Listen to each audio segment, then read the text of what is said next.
আসসালামু আলাইকুম বন্ধুরা, আশা করি আল্লাহর রহমতে তোমরা সবাই ভালো আছো ও সুস্থ আছো। তো আজকে আমি আলোচনা করব আল্লাহর কুদরতি নিয়ে কিছু কথা। তো যারা যারা আমার চ্যানেলটিতে নতুন তারা অবশ্যই চ্যানেলটিকে সাবস্ক্রাইব করে রাখবে, আর যারা অলরেডি কাজটা করে ফেলেছে তাদেরকে অসংখ্য অসংখ্য ধন্যবাদ। তো চলো ভিডিওটি শুরু করি। নিজেকে বড় প্রভু বলে দাবি করেছিল ফেরাউন। কুরআনের অনেক জায়গা আল্লাহ তাআলা সে কথা জানিয়েছেন। ফেরাউনের সময়কালে আল্লাহ তাআলা হজরত মুসা আলাইহিসসালাম ও হজরত হারুন আলাইহিসসালামকে দ্বীনের দাওয়াত দেওয়ার জন্য নবী হিসাবে পৃথিবীতে পাঠিয়েছিলেন। হজরত মুসা আলাইহিসসালাম ও হজরত হারুন আলাইহিসসালাম দুই ভাই। আল্লাহ তাআলা তাদের দুজনকে বনি ইসরাইল জাতির নিকট পাঠিয়েছেন।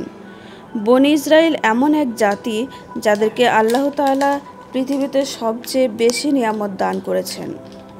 কুরআনে এসব নিয়ামতের ইতিহাস উল্লেখ করে মুসলিম জাতিকে একদিকে সুসংবাদ দিয়েছেন, অন্যদিকে শ্রেষ্ঠ নবীর শ্রেষ্ঠ উম্মত হওয়ার জন্য মন মানসিকতা তৈরির রসদ জুগিয়েছেন। বিপদে ও পরীক্ষায় উত্তীর্ণ হওয়ার উপায় স্বরূপ ধৈর্য ধারণ করার উত্তম শিক্ষা দিয়েছেন। ফেরাউন তার রাজত্ব ও প্রভুত্ব কায়েমের লক্ষ্যে বনি ইসরায়েলের সব নবজাতক শিশুকে হত্যার জঘন্য পরিকল্পনা গ্রহণ করে। এ মহা হত্যাযজ্ঞের মাঝেও আল্লাহ তাআলা হজরত মুসা আলাইহিসসালাম ও হজরত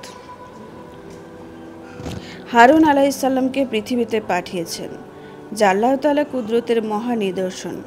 হজরত ওয়াহাব ইবনে মুনাব্বিহ রহমাতুল্লাহি আলাইহি উল্লেখ করেন, আমার নিকট এ বিবরণ পৌঁছেছে যে ফেরাউন হজরত মুসা আলাইহিসসালামের আগমনের ভয়ে বনি ইসরায়েলের 90,000 শিশুকে হত্যা করেছিল। আর মহামারীর কারণেও অনেক বয়স্ক লোকের মৃত্যু হয়। মানুষের মৃত্যুর হার বেড়ে যাওয়ার ফলে নেতৃত্ব স্থানীয় কিবতী সম্প্রদায়ের লোকেরা অস্থির হয়ে ওঠে এ আশঙ্কায় যে পরিশ্রম ও কাজের সব দায়িত্ব তাদের উপর অর্পিত হবে। তাই তারা ফেরাউনের কাছে আবেদন করল যে বনি ইসরায়েলদের শিশুদের হত্যা বন্ধ করা হোক। কিবতীদের দাবি অনুযায়ী ফেরাউন নতুন করে ফরমান জারি করল যে 1 বছর বিরতি দিয়ে বনি ইসরায়েলের শিশুদের হত্যা করা হবে। মহান আল্লাহ তাআলার অসীম কুদরতের নিদর্শন হলো যে বছর শিশু হত্যা বন্ধ ছিল সে বছর জন্ম নিলেন হজরত হারুন আলাইহিসসালাম, আর যে বছর শিশু হত্যা জারি ছিল সে বছর জন্ম নিলেন হজরত মুসা আলাইহিসসালাম। অথচ আল্লাহ তাআলা হজরত মুসা আলাইহিসসালামকে হেফাজত করলেন। শুধু তাই নয়, ফেরাউনের ঘরেই হজরত মুসা আলাইহিসসালামের লালন পালনের ব্যবস্থা করলেন। আল্লাহ তাআলা ফেরাউনের পতন ঘটাতে এবং দুনিয়াতে তার তাওহীদের প্রচার প্রসার এবং বাস্তবায়নের জন্যই সন্তান হত্যার বছর হজরত মুসা আলাইহিসসালামকে পৃথিবীতে পাঠিয়েছিলেন।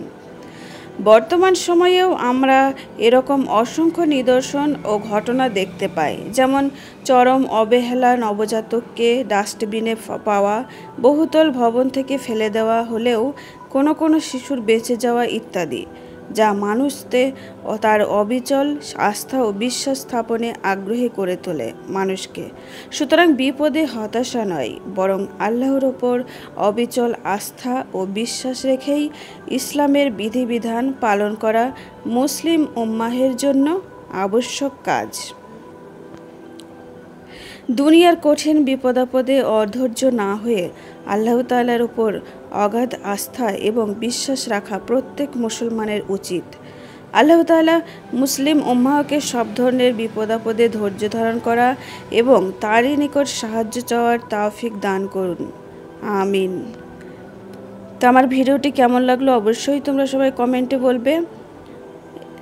আমার চ্যানেলটিকে অবশ্যই সাবস্ক্রাইব করে রাখবে, তাহলে আমি ভালো ভালো ভিডিও বানাতে অনুপ্রাণিত হব। সরি বন্ধুরা, গলাটা একটু ধরে গিয়েছিল তাই কথা বলতে সমস্যা হচ্ছিল। তো চলো, তোমাদের সাথে দেখা হবে আবার সামনের ভিডিওতে।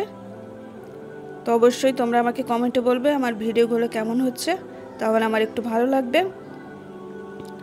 তাহলে দেখা হচ্ছে পরের ভিডিওতে। ততক্ষণ তোমরা সবাই ভালো থেকো, সুস্থ থেকো ও সবসময় আল্লাহর পথে থেকো। আর একটা কথা, মানুষকে কখনো আঘাত করো না, আঘাত দিও না, কারোর সঙ্গে কোনো বিশ্বাসঘাতক করো না। আর যদি তুমি কারোর দ্বারা বিশ্বাসঘাতকতার পর্যায়ে পড়ো বা তোমার সাথে কেউ বিশ্বাসঘাতকতা করে, তাহলে আল্লাহর ওপর আস্থা রাখো। আল্লাহ হাফেজ।